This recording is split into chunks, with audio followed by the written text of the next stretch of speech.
G'day and welcome back. It is Wednesday, my dudes. Well, at least for anybody here in Australia. So there's that. Early stream today. And I've had a pretty damn good day.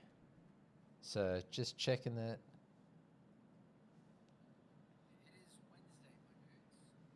And look at that. The audio is actually coming through. So that's fantastic. People can hear me talking. Whether that's a good thing or a bad thing is entirely up to the person hearing. Rightio. It's been a pretty chill sort of week. Just busy as fuck. Which I imagine is the case for everybody out there. I hope that the first week back to work is treating you relatively nicely. It isn't here in Australia, I will tell you now. I work with Qualified Wombat, my partner, and today it was, I think it got to about 32 degrees, yet it felt like 34 to 37 degrees, depending on humidity, and also just the sheer lack of breeze. And as I've mentioned, sheet metal worker, so it was warm, and we were welding and grinding, and it was fucking terrible. It was terrible out there. So let's just punch these up. Oh yeah, look at that. Or we could go with the more dynamic green. Nah. Purple, weird, wonderful colors, because it'll fuck with the YouTube compression algorithm.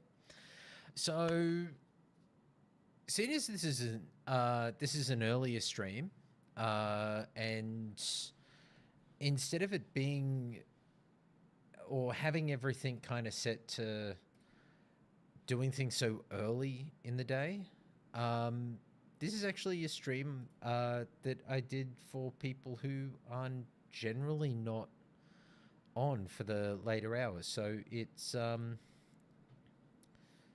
it's just a little earlier in the day to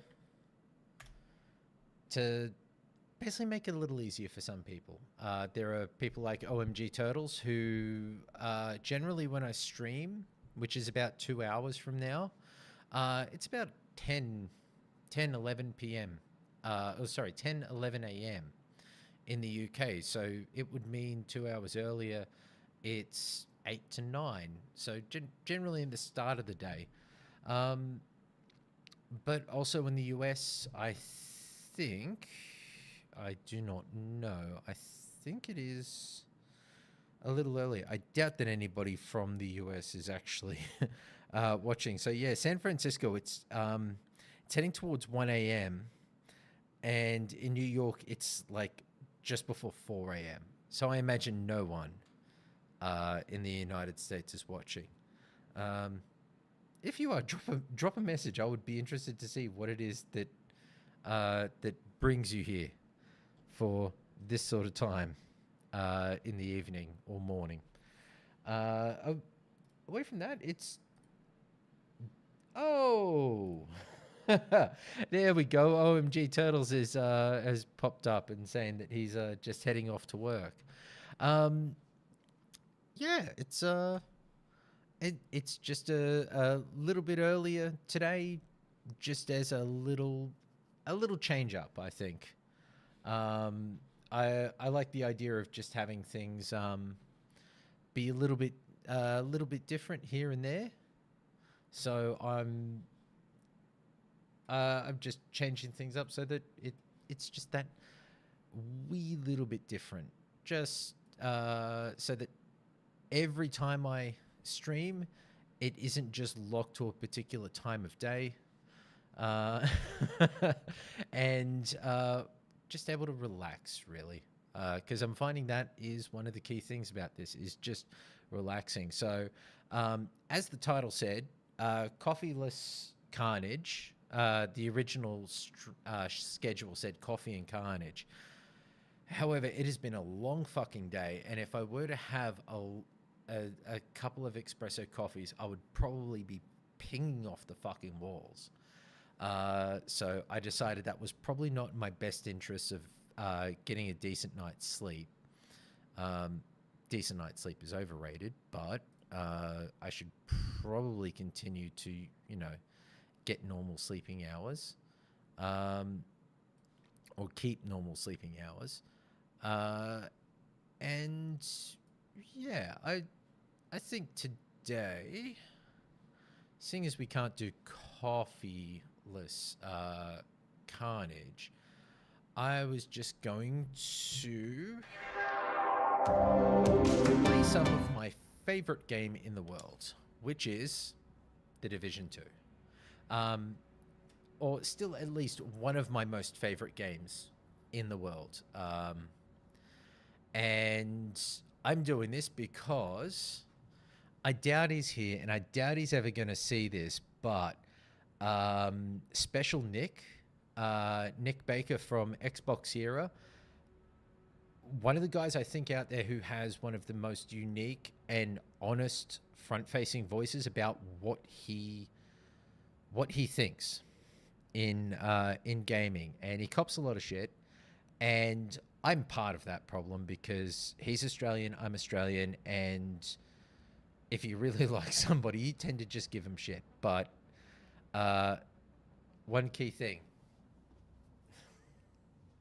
his shirt from the Patreon, he always goes, he was a member of Patreon for so long, and then he disappeared, and he's supporting these other people, and he gives me flack, and fair call to it. But have to represent him. He was on Xbox 2 Ultimate today, and when you really hear somebody talk in a more open manner than you've heard them speak generally, it can be very surprising when you really get a sense of the person. I was really amazed and interested in hearing his perspective, especially on how he sees gaming and the way of leaking and the content that he makes and everything that he works on, and also how those things change. Oh, okay. So away from boosting up Nick, yeah, he was on the podcast today, and I listened, and it was fantastic. He was very engaging, and the conversation flowed naturally, and that is something that you generally do not see with a lot of the content creators today, where discussions and topics are able to roll off one another in a natural manner, where you are talking to people who are actively engaged and are stating, okay, these are my opinions, these are my thoughts, and these are the factors which make... Sorry, one downside to The Division 2 is that there are elements like being able to be called in to help others, and I don't like doing that. I don't like helping other people because it generally just means that I get dragged into these, assisting other players, and some of these guys will just do this and then run into fire to just fuck with you. And it's kind of annoying. I cannot remember where the setting is for it, but here we go. But one thing for Nick is his chat today talked about a whole lot of elements, but he was very specific and very thoughtful in what he was talking about when it came to the element of how he engages, where Xbox era started from. Because I'd gotten to interview Jesse Norris, who's the reviews editor, and I really wanted to talk to Jesse about the kind of structure, the way to do reviews, how they manage them, how they handle news, how they handle leaks, all of these elements. And he did speak about the Starfield rumors at the start of 2024 and how they manage it, how they look at these things, how they evaluate them, how they decide whether it's good, bad, or otherwise. And to a degree as well, hearing Nick go, these are things that I contemplate and we talk about. When you listen to so many other content creators out there today, none of them care past the click. But it is interesting to hear somebody speak about what it is they're creating, what it is they're putting out there, and how that then affects the people who follow and engage, and the idea of creating a community. And that's something that is missing.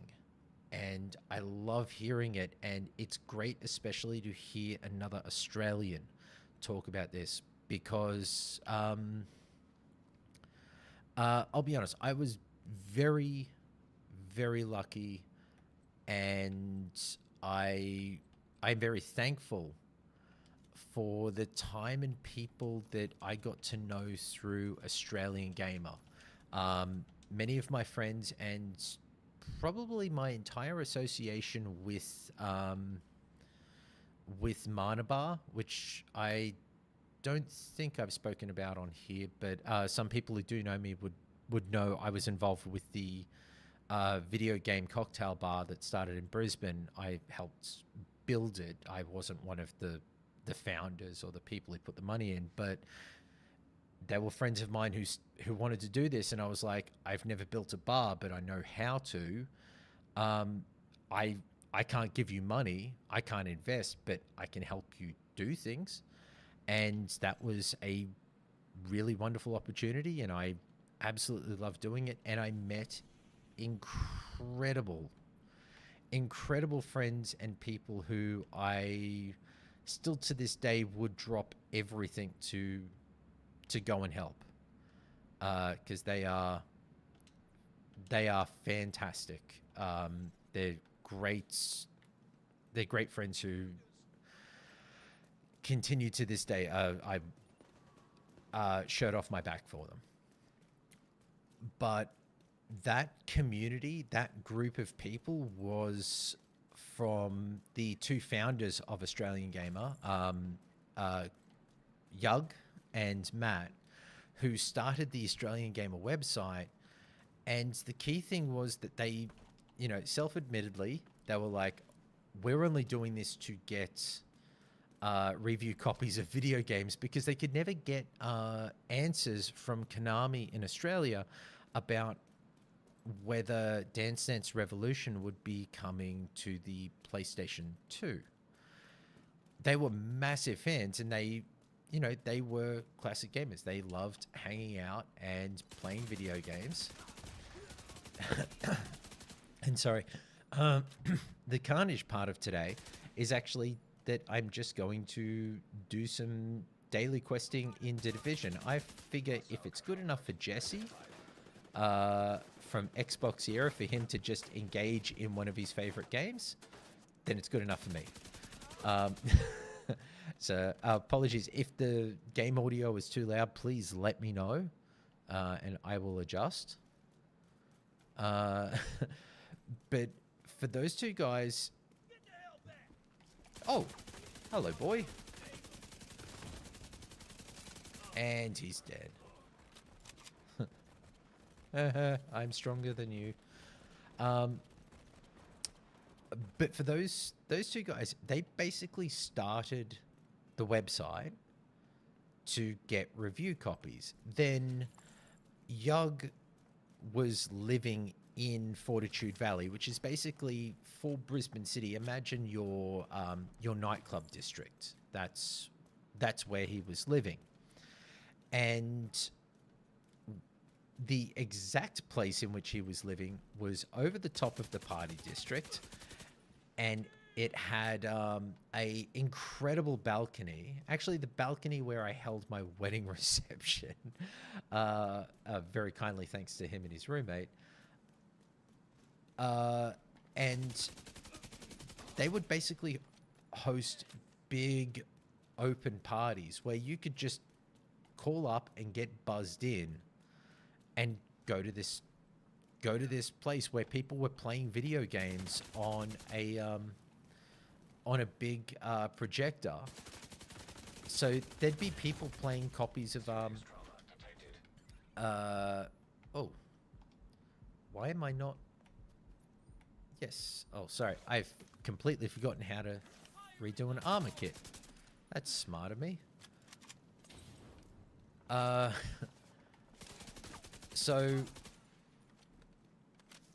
there were people basically coming up and playing Wii games, and I think the original Fight Night games and things like that. So there'd be people who were going to the nightclubs, coming to these parties and be like, oh shit, video games, I love this, and would all basically hang around. So you would have the nerdiest of nerds. Oh, excellent. Thank you very much, DJ Fart Blaster, and cheers to see you in here. Game audio being good. I'm very happy with that, because I was expecting it to be terrible, and then I would be sitting here going, oh my god, I'm sorry for blowing out your ears. But with all of these events that were hosted, it was, I would say, actually DJ Fart Blaster was there. He was part of all of this. That's how I got to know him. It became a sense of, it was building a community. So the forums and everything else involved in that website were about bringing people together and having fun, having others that you could meet up with and go drinking, or go out to a LAN party, or organize to play games with online. At first through a forum, completely in the online. Poor OMG turtles. I'm walking to work now and keep ducking for cover. I would be as well. You strike me as somebody who would be, catching stray shots. It's not saying I know you that well, turtles, but I can imagine you're one of those people who attracts a lot of gunfire.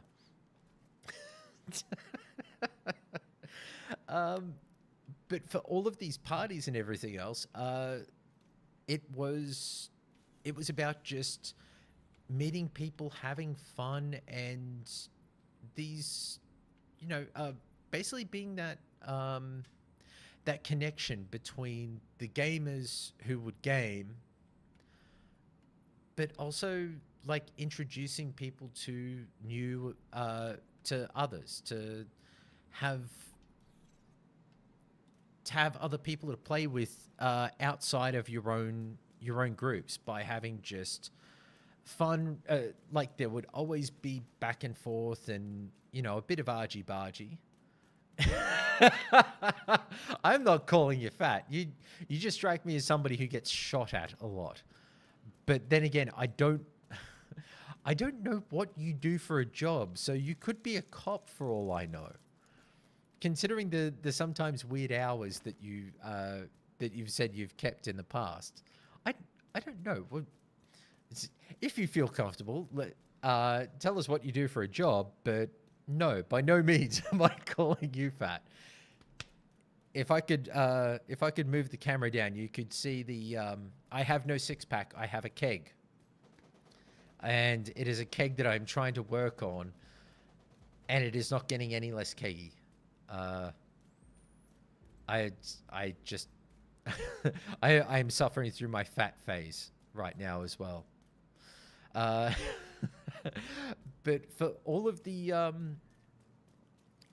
parties and the mystery, yes, the mystery.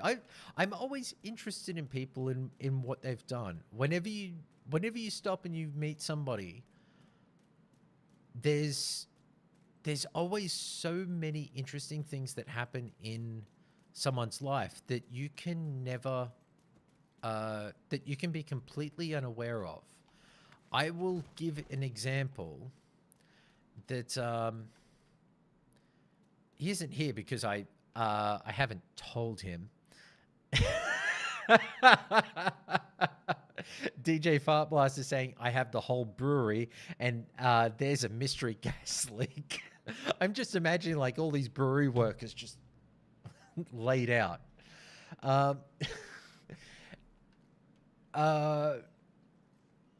So as an example, just for people that you get to know and you're not like you learn about them as you go. The young guy who started with us recently that we hired, Finn, has been fantastic. He's a like I know people use the term go-getter for a younger worker who, is just kind of yes sir, no sir, 3 bags full sir. But there's that where you can tell that it comes from a point of I'm just doing this to keep getting paid and I don't really care about what's going on. And then there's the people who genuinely are really interested. Like you give them an opportunity, you give them abilities to grow outside of what it is that people have generally locked them into. And when you give them that opportunity, they really take it on and go, I like you're giving me the opportunity to do this that nobody else has ever trusted me with before.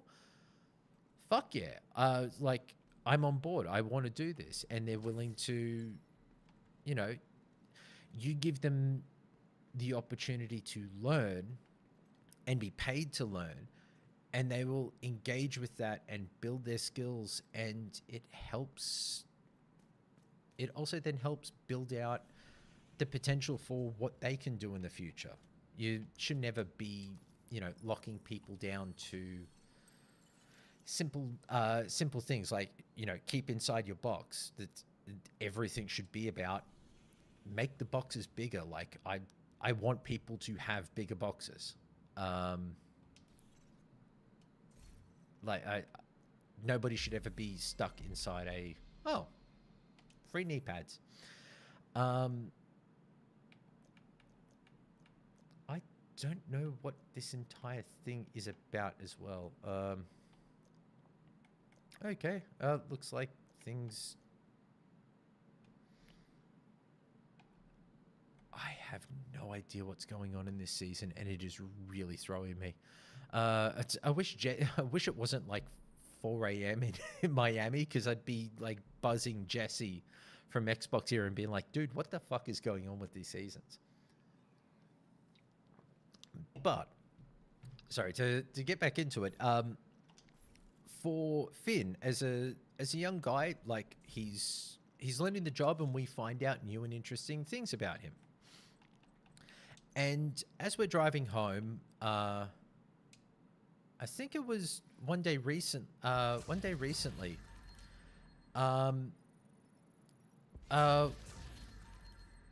Wombats was with me, and she was saying, oh yeah, Finn was telling me about a hike that he did some time ago, where it was like a 2-day hike, like a hike out to a location, or a 2-3 day hike. So a day and a half's hike out to a location, and then stopping, and then chilling out, and then a hike out. So he's parked his car, gone on this hike, and Wombat said that he'd gotten 6 hours into the 9-hour hike that he needed to do, and stepped on something, and it slipped, and he fell, and he hit his leg, and went to stand up and went, oh, that's not good, that's broken. So then stopped, splintered it up, and then basically tried hopping his way back to where his car was, which was hours away, and didn't call anybody in. It's just like, no, I can hop my ass back. And he did. And that, I've done some strange things in my life, but I would not attempt that. But he talks about it just so offhandedly that you kind of go, ooh, when Shocker Punch is equipped, the stun received by the agent to the shock effect will be reduced by 50. Using a shield will give 100% melee damage. Using set ammo's engine with a holster will give 100% extra melee damage. Will make the next melee apply shock to the target using all three. Will offer the above mentioned bonuses. Jesus. Okay.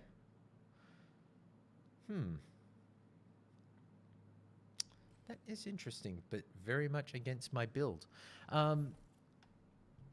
So that's a really weird thing to kind of go, wait, hold on. That's, that is just insane to have happen. But for him, it's such a kind of it's a thing. It's just, he went and did this hike, and that's what went wrong, and it's just so, oh yeah, it's just a story from life. And you kind of go, that is more than just a story from life. That's insane. And some of the other stories that he's told, the things that he's gone through, you kind of go, wow.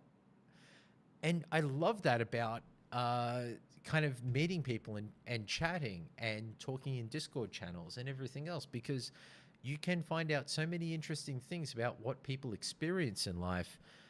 And there's an amazing element of being able to kind of talk on those things and go, okay, I've never hopped my way across a hiking track, but I know somebody who has. It then kind of makes you stop and go, would I be able to do that? Have you ever really taken that in? Okay, so getting back to the original story, because my train of thought just derails like this. With all of these things and talking, finding interesting people. The thing that Nick was talking about today, in how you respect people, how you chat to them, how you can talk about engaging with people and wanting to respond to people, being forthright in responding and engaging with an audience. I haven't heard anybody talk about that with a very straight line and well thought out approach since Matt and Yug. And in relative comparison, Australian Gamer pretty much closed down in about 2013, 2014.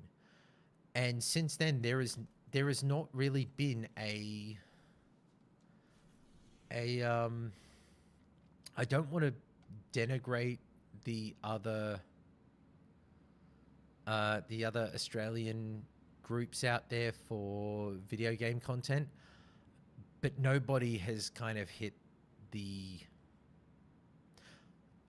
heights or hit that level of engagement with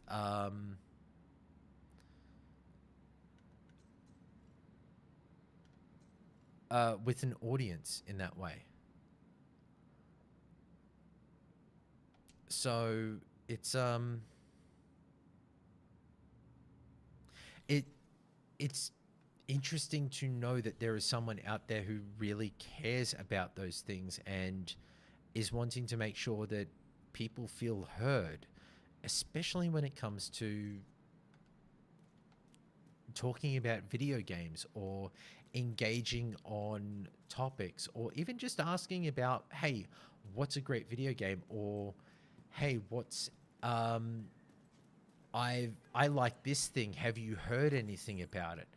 That's such a simple thing to talk about, and to take 5 minutes out of your day to respond to people and go, I haven't heard anything on that particular topic or on that particular game. Sorry.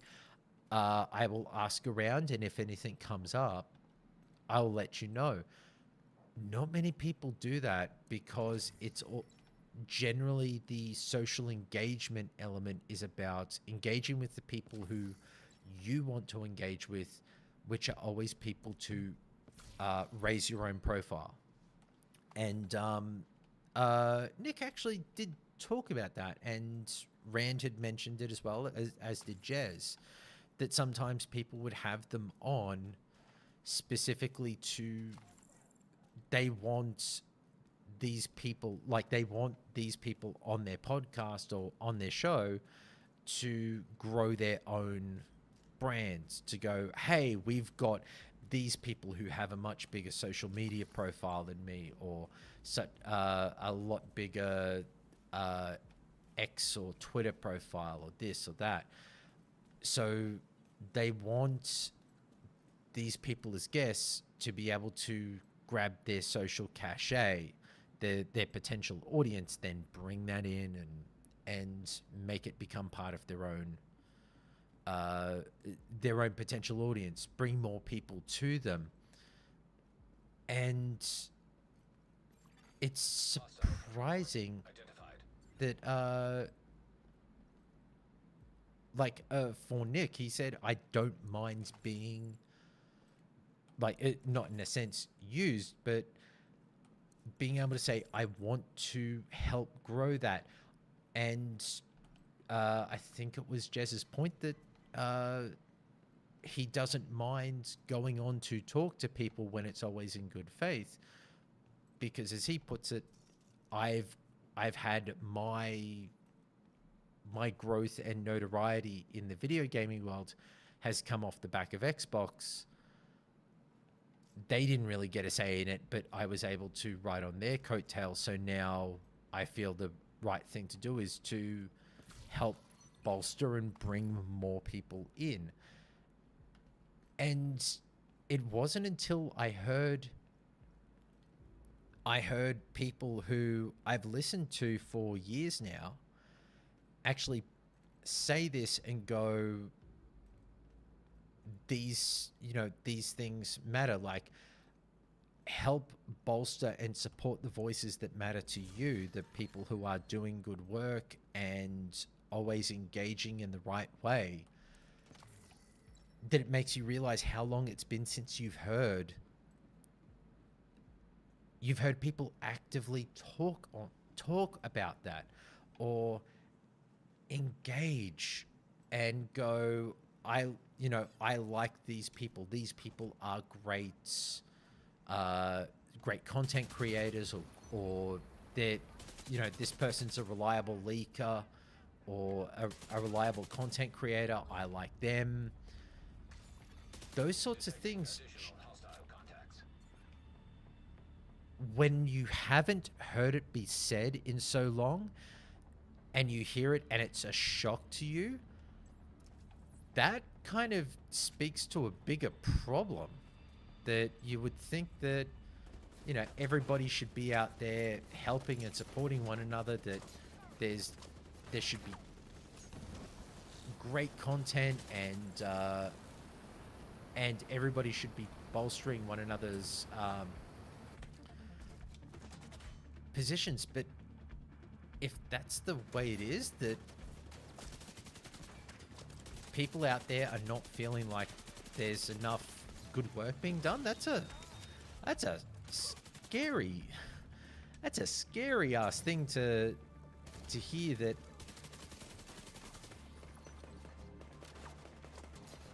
there's not. It's more about the engagement than it is about what it is what you're actually putting out there. Like, you would think the idea is to to do a good job, whether it's your full-time job or if it's just the simple thing of you do this in your downtime, which Nick had said, yeah, he does the leaks and everything else as his part-time job. He has a job that he doesn't talk about, which I absolutely respect, because for myself, it would probably be easier to say that I don't work in security, or to mention any things I've done in my past, because there are some people who have assumed and thought very strange things about what I can do, have done, or what information they could find out from me. Like, people go, oh, you've worked in development, so you would know background things. It's like, no. I know a lot of people who work in video games, but when we're catching up, anything that they tell me about what they're working on and what things are happening stays between us, because it'd be the same as if I said to them, oh, I'm working on this job for this project, this thing, this, that, and they then went to my boss, or my boss is me. But if they went to a customer of mine or a group I'm doing work with and go, oh, you can't trust this guy. He told me all about the shit in the projects that, you know, you threw his way that really pissed him off and blah, blah, blah.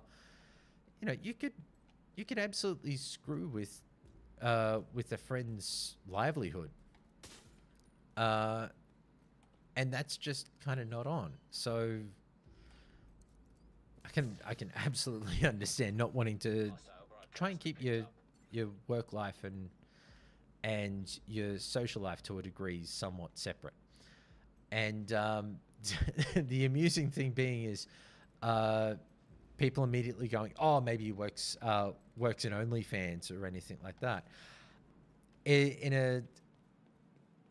This isn't speaking out of school, because Yugs told the story plenty of times. It's how he and Matt met. But they both met working in porn. In early porn, they were doing the graphic design and layouts for websites, and that was their job. Matt was actually the programmer for the websites, and Yug was a young and upcoming graphic designer. So they would be developing and doing layouts for, 10, 20 different websites that were all hosting the same content, but would have to make it fit a particular branding, or, this site would be under a specific branding for X company. But that X company, when it comes to Australia, has a different name or a different logo. So they would have to go through and edit and change these things and then make the websites to host this content. This is well before Pornhub, freely accessible and streamable adult content, where you used to have to pay for access to each site. And if you were lucky, you got a 1:30 real video clip on their website, which was always the stuff before the good stuff. So, like, if you really liked to just be edged, then, early 2000s porn was perfect for you, because all the preview sites would be about building anticipation with no payoff. Which is just a funny thing to think about. Like, now, considering how many people talk about the idea of particular elements for for how pornography is, like the what did they teasing, denial, things like that. It's amusing in a sense that there is now that element, and like 24 years ago or 20 something years ago, that sort of content would have been everywhere, because that's how they thought that they would get you in to actually pay what actually used to be incredibly pricey when you consider um, the prices for content and services in today's world. Like a Netflix subscription being $15, $20. A a porn site subscription would be could be, I think there was, I'm trying to remember because there was someone I know actually worked for one of the companies, and it was always amusing because they would always do oh no, agent incapacitated. I need to stem the bleeding and wait for the oh, here they come. Yep, thank you, rescue person. Come pick my ass up, because I wasn't paying attention. I was talking about porn. But yeah, they would, similar in a sense of like Black Friday or New Year's Day deals, they would always hit their customers up and basically do their billing in February. Because the idea would be they would they would have too many people fail the or have declines on their credit cards if they tried to charge the credit cards in January after Christmas sales and everything else like that, because people would overuse their credit cards and then obviously no money there because they've spent all of their money on, you know, doing things for their family for Christmas. So they worked out that the best way to get around it was to do yearly subscriptions and to wait until February when most people had just spent all of that, the entire of January, just trying to pay down their credit cards because they know that there would be money that would have to be applied to it. Most credit cards in the early 2000s would not do like a interest-free period at most. You'd have to start throwing the money in very early. So they knew that that was the time when they could absolutely be certain that there would be money on the credit card to charge. Smart way. But yeah, so their entire yearly budget would actively be worked out on what they would get through that February period. And once they had that, they would then be able to go out to the studios or their own studios if they produce their own products and basically go, okay, we've got X amount of money. We need to start working out how, you know, how much content can we make with this? How many, you know, can we hire this person? How much would it be to get them out here in wherever they're producing the content? In Australia, it was mostly Canberra. So how much would it be to have them stay here in Canberra for 3 weeks? And in that 3 weeks, can we get enough other people? Can we get enough locations? Blah, blah, blah, blah, blah, to be able to film as many videos as possible. And that would all be worked out in February. By mid-March, they would be done with all of this stuff. All the organizing, everything would be filmed. It'd be in the hands of editors. The editors would take a month or two to kind of go through everything. And once that happens, that's it. They would technically be working, like resting on their laurels for the rest of the year until next February.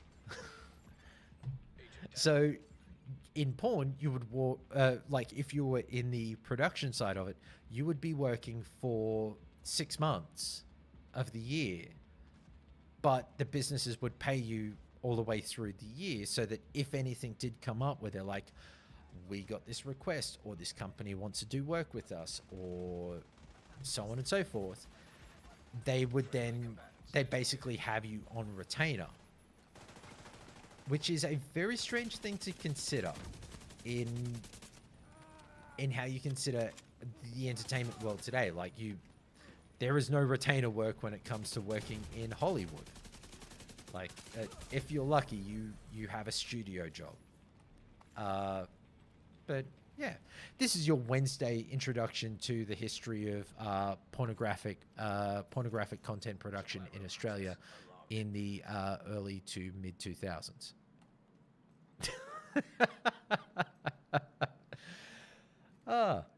Let's see what happens when I have no major topic and I'm just rambling off the top of my head and talking about things that I know of.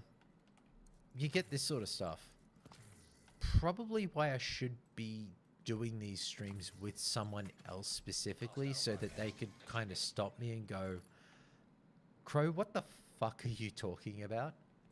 And just be like, I'm talking about porn. And like, stop talking about porn. Let's talk about this. Or, you know, what other interesting thing do you know?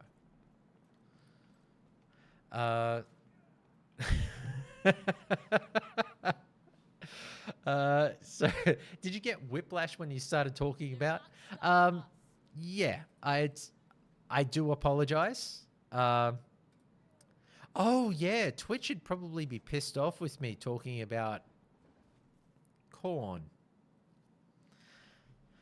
Because yeah, we can't use that word on Twitch, can we? Oh, fuck you, Twitch. It's actually surprising that for a system where they're saying, we want you to be able to engage with your audience in the topics and ways that they wish to communicate. How is it then that, like, really on TikTok you have to use euphemisms? Is it because I suppose it could very well be because of the content rules for other countries. Will this... There we go. I did not know that about euphemisms for TikTok, but I'd imagine it would be because they don't want discussions on lewd things or bits and pieces. But it's like TikTok is the reason why certain content creators, because I don't know much about them, I was talking to people in a Discord about VTubers and trying to understand it because I'm old. The censorship is super strong in some ways, but then super lax in others. I was gonna say, because in learning about VTubers, I learned about the idea of lewd tubing. So there are people who are using let's see how strong the Twitch censorship is here, because I'm going to refer to other places which have less censorship. I heard about the site Fansly, I think it is, that allows you to stream video content to your audience, and it can basically be porn. Like Fansly, I think, is similar in a sense to OnlyFans. Like, you can create your own content and stream it or sell it directly to your fans, or they have a subscription or whatever the case may be. So there were VTubers who were doing specific lewd content, so they were kind of like naming themselves lewd tubers, like Project Melody and I think she was the one who won the Lewd Tuber of the Year award. And it was interesting in a sense that you would think that sort of content kind of falls outside of Twitch. But then in understanding it and kind of going, okay, how do these things work? It's that they're Twitch are fine with those content creators being on their platform and producing non-lewd content on their platform. But the moment that they start talking about the content that they create on other platforms, which cannot be serviced by the platform they're on, then you can't talk about it, and they're very strict and will potentially ban you for talking about the content that you can't view and you can't access on this website. So I kind of struggle a bit to understand how, if you're not willing to let somebody do everything that they do, how can you then determine and go, well, you're not allowed to have, like, you're not saying that that person can't produce that content, because yeah, you're not going to.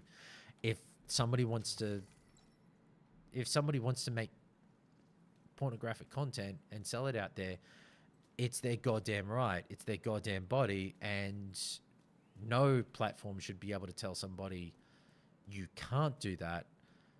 The smart platforms go, well, how can we do this safely and in a way which makes sure that our customers see what they want to see, but protects the customers who are not meant to see these things. Like, there should always be levels, ways to engage.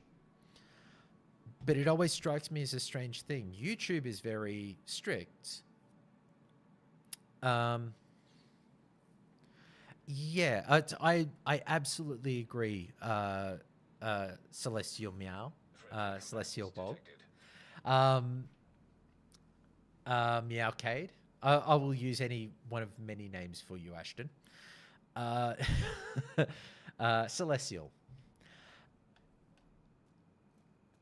If you want content creators to be able to succeed, you need to, one, give them a platform to be able to place their content out there. You need to be able to give them a way to reach customers or potential consumers. If their content is to be monetized, and the monetization is that there is, for every dollar that they make. Oh, that's a loot goblin. Come back here. I haven't actually seen one of these boys. That motherfucker's made a loot. Friendly combatants nearby. Did he drop anything interesting? Don't know. I got a cache.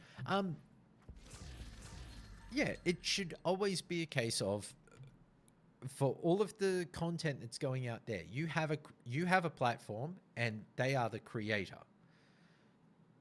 Your platform only succeeds when these people are able to create, to place onto your platform. You monetize the content, and for every dollar that's made, they get 30 or they get 40, and the content creator gets 60 of every dollar. If you restrict their ability to be able to sell who they are and what they are, they will never grow on your platform.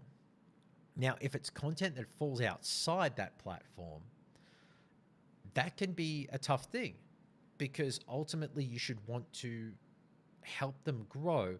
It can be tough if the content falls outside what you set as the upper bounds of the content that you want to show. But it ultimately still is a strange thing to me that YouTube is yet to move in the way of other social media platforms, which is, at some point soon, social media platforms will have to go, okay, actually, it's still finding its feet, but Blue Sky. When I joined Blue Sky during its social beta, which was I think a year and a half or so ago. I'm just running around doing things. This is actually kind of fun. When I joined Blue Sky, it was very, very early. So there weren't many people, and it was trying to find its feet. Oh, there's a hunter here. If you can see, where is he? Whoop.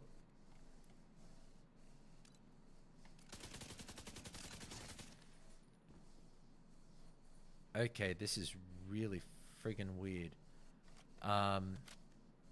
Yeah, there is a hunter here somewhere.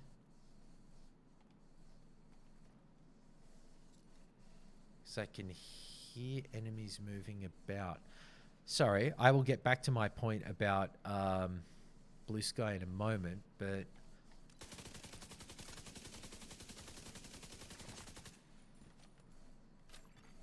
friendly combatants nearby. Yeah, this is a bit weird because I think I've found all of the hunters in DC, but now getting this interruption generally means that there is another one.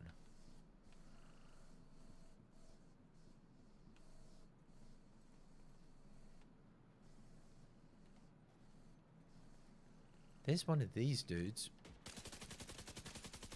There was one of those dudes. Okay, I'll get back to my point. This is weird because normally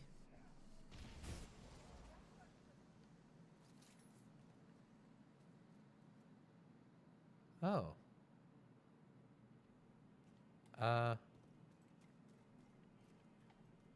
he must have disappeared. Okay, so yeah, the buzzing on the screen for the UI there means that a hunter is generally watching you, and you can then activate or find them. You can do certain things in the area, but I was going to say, I think I did all of the things for the hunters in this area. So there shouldn't have been one, but strange. Okay, so yeah, when it comes down to it, Blue Sky at the start was fine. It still had its algorithm. They were still trying to work out how to balance and get things working in a similar way. Like much like Twitter, it takes time to build out an algorithm that understands the content that you're looking at and want to engage with, not just the content that you scroll past and look at and go, that doesn't really engage you. There's that difference between what you're interested in and what you want to see and what you've seen. And that is a really hard thing to work out. Like still to this day, like video game developers are trying to work out what it is about a game that some people like, because they'll put the very same element into a video game that they have previously. One group loves it, the other group doesn't. Now with Blue Sky, there is one particular issue, and I unfortunately disturbed Wombats by showing her this, but I'd had access to Blue Sky for a couple of months. And then just before the US election, with everything that was happening, not just over there, but in general, how there was a drive through social media to kind of screw with how people were seeing the world. Like, denial of even the simplest of things, where, like, I'm not going to go into a political rant. It like, nothing good is going to come of that. But when you engage with that content and see that no matter what's happening out there, there's not a level of respect for people, and certain opinions were being pushed over the top of others. When I, as a person who leans a particular political way, are not seeing the content of people who are similarly minded to me, but I'm instead seeing content that is antithetical to my way of thinking, you're not giving me the content that I've grown used to on that platform. You are giving me the content you want me to see. That then tells me that there is an agenda, that you want me to engage with this content and not see the content that I want. The moment that that happens, you have interrupted what is ultimately a customer and like a provider and a customer element. The customer wants what the customer wants. If you're not providing it to them, they will go elsewhere. That's what happened with me with Twitter. So over to Blue Sky, and I knew that it was still very early days, but a lot of people were going, okay, cool, let's get on here, let's get used to this. And I hadn't used it that much, so I started reaching out and seeing particular people that I personally follow on Twitter had moved over, so I followed them. Found the groups of people who were making the content that I really engaged with, so started following them and built out this little list of the interesting people I found in the world. But then my content started getting filled with dicks. Now, I'm not talking about dicks as in like people who were particular idealisms or differences to me. I mean literal dicks. I was getting tens of like post after post after post of men showing dick. Now, I'd been on Twitter long enough that I was used to seeing adult content, but it was generally women. And like you'd scroll past it and go, okay, cool, no problem. Mute that person, never see their posts again. So it would never be an issue. But there wasn't an easy mute to function on Blue Sky for a couple of months. So scrolling through and just finding the content that I wanted to engage with meant that it was basically like a war of attrition. And I'm having to scroll past dicks everywhere. And after kind of dealing with Twitter in its early point, and then just porn accounts and OnlyFans and everything else, I was kind of like, hopefully Blue Sky have got this wrong. And no, it was exactly the same. I think, but it pointed to a particular issue I think still exists to a degree with all forms of social media and content out there, is that we do really have to kind of come up with a way that the larger platforms like a YouTube, like a Twitch, like a Instagram, like any of these general they're not just platforms for content, they're also social platforms, and they're generally referred to as social graphs. Like YouTube has an incredible social graph of people go to YouTube not just to see the content from creators that they know and trust, but also as a font of information. People go on YouTube or go to Google and go, how do I shave? They're not going to a website to find out, because they're expecting how to shave my face with a straight razor. They put that into Google, and it's going to bring up 100 YouTube videos of people showing how to shave how to shave your face with a straight razor.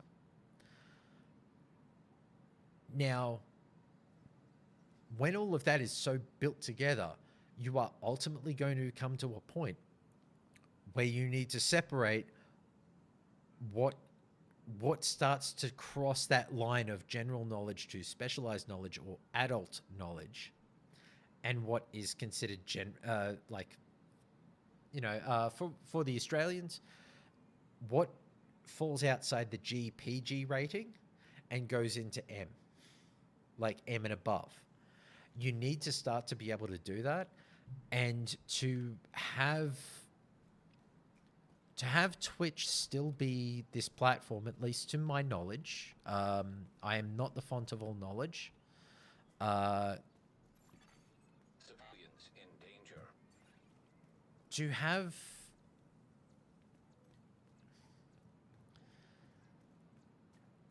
this belief that you can keep this entire platform and everything that people engage with under a G or PG rating, and not and cannot be any different. It cannot be, you cannot be lewd, but the rules are different, because like an interesting thing was people talking about the meta of Twitch, and not font of all knowledge, so this is just my cursory understanding of it. So a Twitch streamer named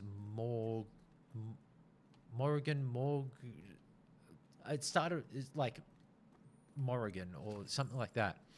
She was apparently doing streams where she was working out, and she apparently nice young fit girl, and she was doing streams of what the other top streamers out there were doing, which was I think at the time it was that hot tub thing, like, oh, we're not allowed to show off our bodies, but we can be in bikinis if we're at the beach or in a hot tub. So people just started buying hot tubs and having a hot tub, or setting up their streaming equipment in front of a hot tub so that they could be in bikinis, show their bodies off, and make the content and provide the thirst traps for their followers.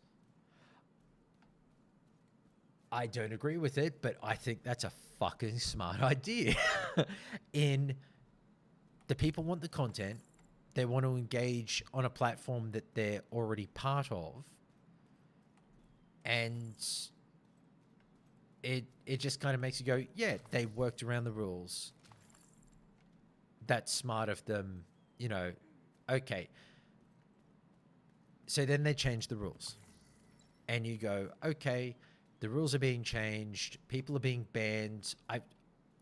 Banning somebody for something that worked outside the rules when you haven't clearly defined them, I do not agree with under any circumstance. If they've skirted the rules, that's the point where you need to go, like, tap them on the shoulder and go, hey, I see what you did there. You got me. Like, you worked around the system. Mad respect, but I'm sorry, this is in breach, or this isn't content that we're gonna allow to go on. Fine. Ooh, hostage. Oh no, there's this hostage is not doing well, and I'm probably not doing well for them.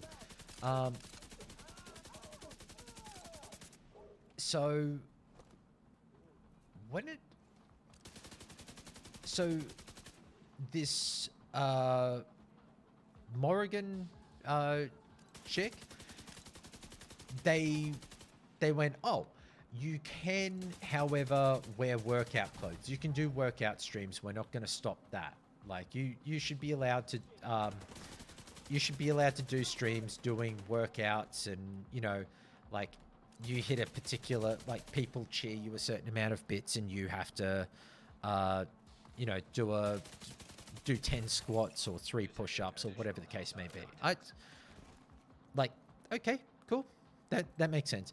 So what she did was she was doing that while playing Fortnite, and decided to get chroma key colored bike shorts, really tight bike shorts, and actually had the camera down at her ass level, like pointed at her ass, and she was chroma keying the game onto her ass while she was exercising while playing the game. I think that is a fucking amazing work around the rules. Like, that just makes me go, I like you. You're thinking outside the box. But for that, they banned her for a period of a couple of days, and then proceeded to go, okay, that isn't what we were. That isn't what we meant. You can't do this. They change it. Now, for this, what I feel bad. I don't know her name. I don't really have the internet open here because everything's projected onto here. I feel bad not knowing her name, but apparently she does other streams and additional content and sells stuff, which is fine. But then they started being very restrictive about, you can't have links to that directly. So then that became the entire point behind the kind of consolidation links, the all my links, or link groups, or link trees. That then created that as a way so that on your about page, if your content is that somebody can click that and go out to a larger element that then shows all of the content that you make. But it can't be here on this platform, whether on YouTube or Twitch or anything else, when ultimately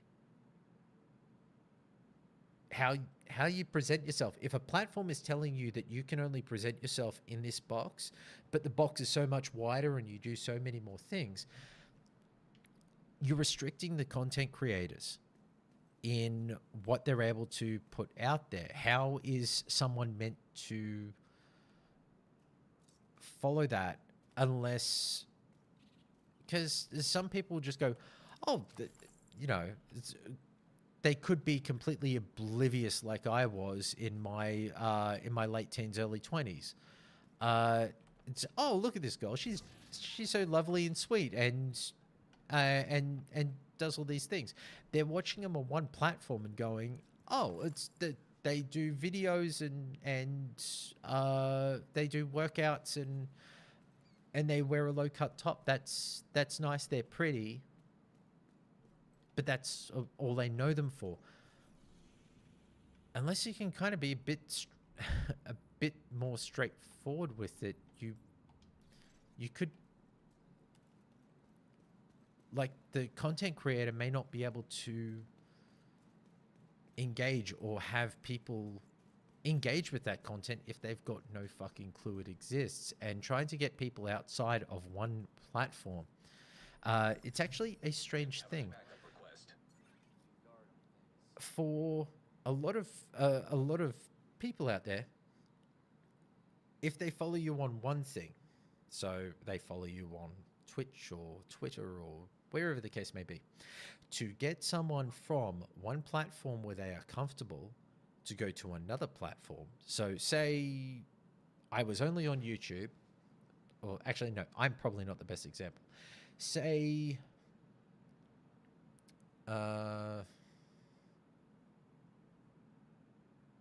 Keanu Reeves started a YouTube channel.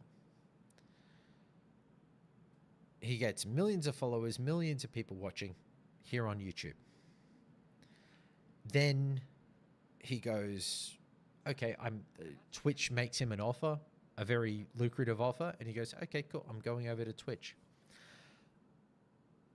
Twitch is paying a lot of money to get him across, but Twitch and YouTube and all of them know that the amount of people here at an established platform, only about 40% of people there are actually going to click through and look at the other location where that person's gone to and engage with them there. They may, a lot more, like 60 or 80% of people may actually click across and look at it, but they're not going to engage. They're going to go, oh, that's where they are now, but that I don't watch anything on Twitch. Actually, even Qualified Wombat is a good example. She made an account to come here and chat, to be able to test the Twitch sound alerts. And she doesn't watch anyone else on Twitch because she would prefer, like, she's more comfortable with YouTube. The other content creators that she watches are on YouTube. So so that in itself, even the person she's married to can't get her to break from a platform in which she is comfortable. That is the bigger element when it comes to so much of content creation and also platform. If you're restricting where somebody, oh, Jesus, where somebody can advertise what they do, because everyone out there is, you know, it can't just be, oh, Jesus Christ, I have made a bad decision here. Well, it's not going to be me playing unless I absolutely cock up at some point and stop paying attention and get myself killed.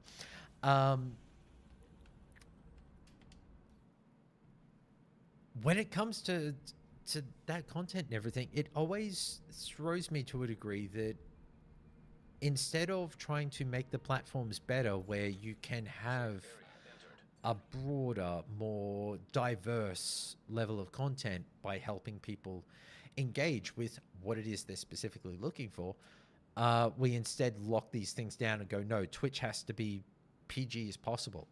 Amazon as a company does not make all PG products. Like, we've all seen the Amazon store listing for the 55-gallon barrel of lube, right? Still one of the best fucking review things ever. Actually, we will save there and we'll pop over to chat. But we've all seen that Amazon itself makes The Boys. Like, The Boys is certainly not PG. The content that they create out there for entertainment can go all the way up to adult-specific content. But there is always this... I still think it's a misnomer about the video game or gaming platform and how people engage with it, is that gamers are getting older. I'm turning 41 this year, and I remember when video games back in the early back to the early to mid 2000s, around 2008. Actually, it was 2008 when Fallout 3 came out. It was initially banned here in Australia because of the use of real-world drugs. Like the Med-X stimp packs were actually called morphine, and you cannot have references to real-world drugs that have a comparative point in a video game. I'll actually be doing a video on that. I contacted the Office of Film and Literature Classification, got some, actually got the files from those classifications, which was really interesting. But with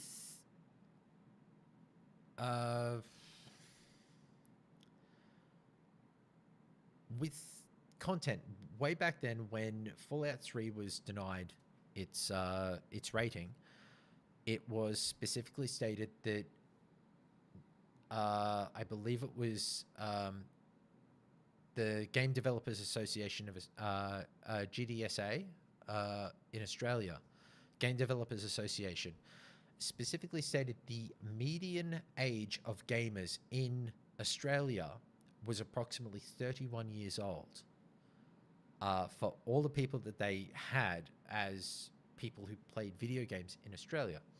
Now, the worldwide gaming average age was around about the same. It was about 31, 32. As I've gotten older, that age has only gotten higher. It's now that the average age of gamers is up around 34, 35, I think. I think that's the last one that I remember hearing being reported. It could be older, it could still be younger. But we still treat gaming as if it is for the youngest possible audience. We still treat it as if it is Nintendo, and it is Animal Crossing, and it is Mario, and that is it. The most prominent examples that we have in gaming today are actually Fortnite and Call of Duty and Minecraft and League of Legends. Some of them are very, kid-friendly. Roblox, Rocket League. They're very kid-friendly. But others are not so. And if we try to keep everything in this, it can be advertised everywhere. It can be watched by everybody, engaged by everybody. We're then kind of still losing this battle against what content really is. It needs to be broad, it needs to be accessible, but it needs to have the right sort of guardrails on it to allow people to engage with what they're interested in. Like 10 years ago, you could not go onto Steam and find Future Fix Dine and Dash as an example of a adult game. But now there are shitloads of adult games available on the Nintendo Switch store, such as mahjong titles with hentai images. You've got the visual novel games that have appeared on Steam. You've got like proper full production games with proper gameplay and everything else, like Subverse for Steam and other platforms. So adult content is finding its way into every aspect. That will always be in content creation and content creators. It will go into the content itself, the video games, the books, the movies, the streams, the purchasable content, the images, everything. But for so much of this, it all falls down into like the content needs to be available and accessible to everyone with the right guardrails. But larger platforms are still unwilling to move to this point where they need to start to police their users and go, are you really over the age of 18? Are you over the age of consent? Are you over the age of appropriateness for your location where you are located? Because there will come points soon. I think it's safe enough to say this in a reality. Working in security, the internet age ahead will be about being able to confirm who you are and how you are represented. You will be able to obfuscate that, but your ability to be on the internet and to be certain, and for groups to be certain of who they are dealing with, but for that information to be a private transaction between your access to a service and what everyone else sees, that will have to happen at some point in the future, because social responsibility will not go any further, and it will not grow, and there will be no accountability unless there is that coming into the internet age. It is a tough point, and there will always be issues. It's just going to be people bashing their head against a brick wall for years. But whoever works out that problem first and at least starts presenting potential options that then allow platforms to build and go, hey, we have a way for you, the content creator, making plaster casts of your own dick, to be able to display them and show them to the people for who want that content. And I look forward to that world. I look forward to a world where people are able to do what it is that they do, and to be able to engage and create the content and create the things and get it out there. Like, have fun. Like, why not? We end up being too restrictive as soon as adults comes into it, whether it's in terms of context of text of what it is you're shown, what it is you're talking about, even adult themes. Everyone gets very restrictive and kind of button down. No, can't talk. I think that sort of censorship ends up kind of being the antithesis of thoughtful content. It is a strange thing to end on, but considering we're heading in about an hour and a half or so, consider this.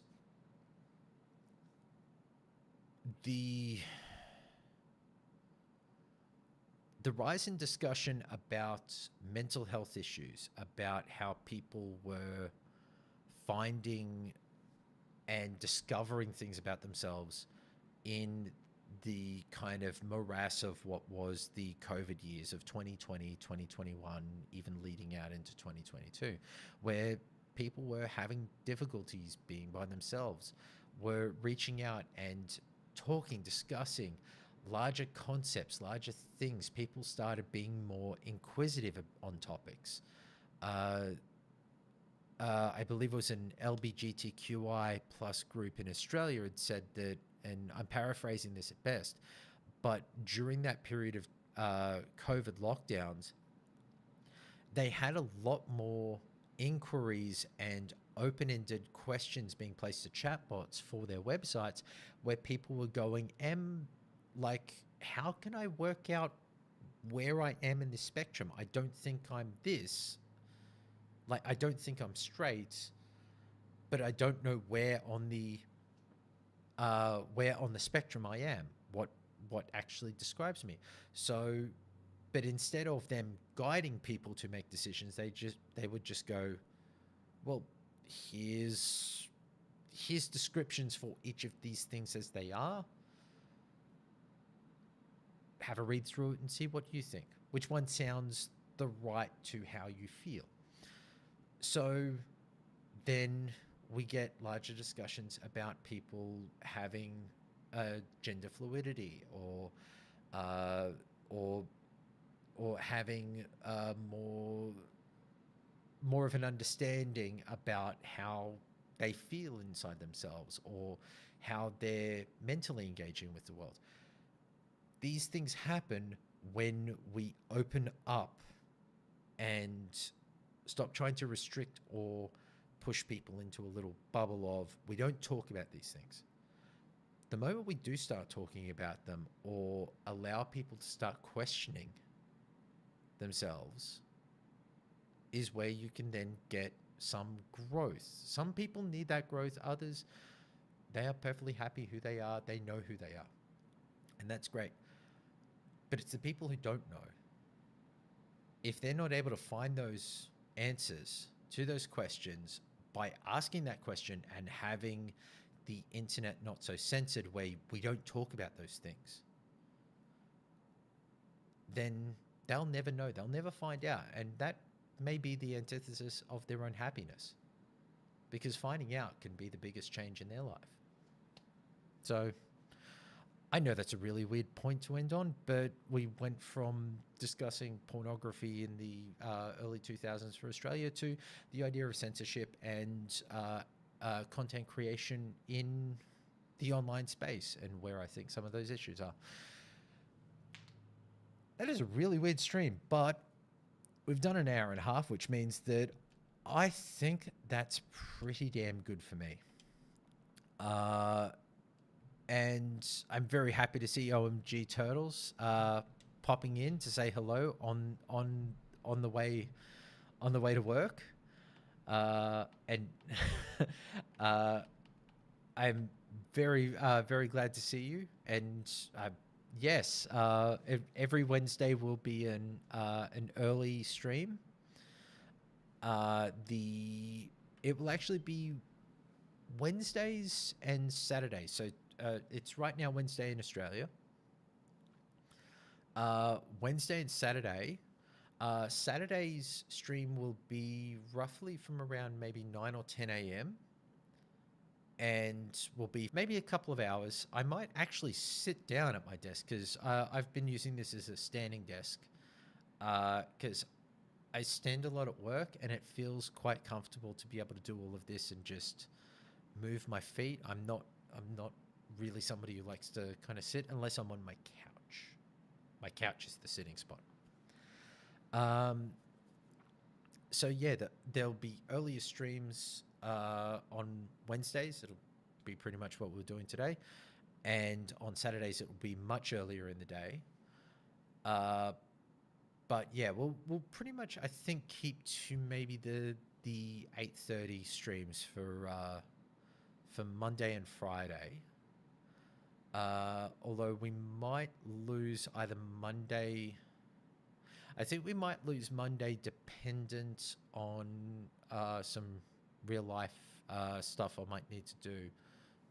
Just like I don't want to kind of condense things or have things too crunched up that I'd be rushing in from something on a Monday evening to kind of be here for 8:30. But I'd also rather not push it too much later in the night because then as much as it can be easier for people in Australia to watch, it then just means as well that it then means I'm getting to bed at like 11 o'clock and I'm getting up at like 4:35 a.m. So that means less sleep for me, and I like my sleep. My sleep is good. But thank you very much to everyone, to Celestial for popping in, for DJ Fart Blaster for letting me know that the game sound level was appropriate and nice. Maybe took him through a trip through memory lane of remembering where we met on the AG forums back when he was known as Beavers Love Wood. But it's been a nice Wednesday and a very rambly talk and discussion point, but again, I kind of walk away from this going, I really like the fact that there wasn't it's not a case of we need 1,000,001 people here. It is just doing this and having fun chatting as we can. So I appreciate everybody. Thank you very much for being here. And I'll be back on Friday night from about 8:30 p.m. Australian Eastern Standard Time, not Daylight Savings Time, because Daylight Savings Time is bullshit. Everywhere around the world, it is bullshit. Don't even get me started. We'll be back at 8:30, and for Friday, I think I'm just going to double check and see what we have on the schedule, because I'm also willing to just kind of go, fuck it, what other things have we got? Okay, so schedule is just chatting for Friday. Friday night talk show, guests, possible train wrecks is how I've how I've described it. So I don't know anybody who would be available to chat. But at the same time, that isn't going to stop me. I might reach out to a few people I know and see who is available and see if we can just drag somebody in here at random and just talk about what's going on. So that's right. Hope you have a great rest of the day, everyone, and please take care, be safe, and catch you in 2 days. Boop.